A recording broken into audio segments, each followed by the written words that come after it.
Team India wicket keeper Rishabh Pant పెట్టిన post నెట్టింట viral గా మారింది.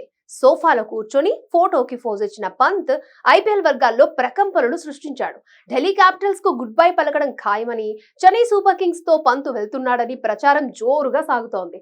ఇంతకీ పంత్ పెట్టిన ఫోజుకు అర్థం ఏంటి అని ఆలోచిస్తున్నారా? సూపర్ స్టార్ రజనీకాంత్ ను అనుకరిస్తూ సోఫాలో కూర్చొని పంత్ ఫోటోకి ఫోజ్ ఇచ్చాడు. దానికి తల ఇవ అని క్యాప్షన్ జోడించి సోషల్ మీడియాలో పోస్ట్ చేశాడు. అయితే దీన్ని సాధారణంగా చూస్తే ఎలాంటి భావం ఉండదు. కానీ సిఎస్కే ధోని పోస్టులను రెగ్యులర్ గా ఫాలో అయ్యే వాళ్ళకు లోతైన అర్థం తెలుస్తుంది. గతంలో ఇదే స్టిల్ ను ఎంఎస్ ధోని పెట్టాడు. తలవే స్టైల్లో కూర్చుని ఫోటో దిగాడు.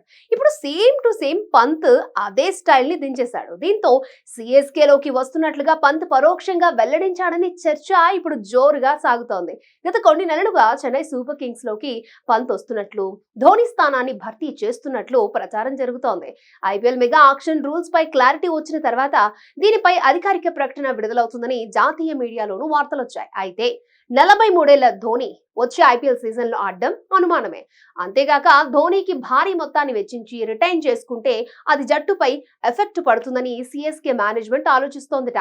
ఈ నేపథ్యంలో అంతర్జాతీయ క్రికెట్ కు వీడ్కోలు పలికి 5 ఏళ్లు దాటినా ధోనిని అన్క్యాప్డ్ ప్లేయర్ గా పరిగణించాలని ఐపీఎల్ మీటింగ్ లో సిఎస్కే కోరింది.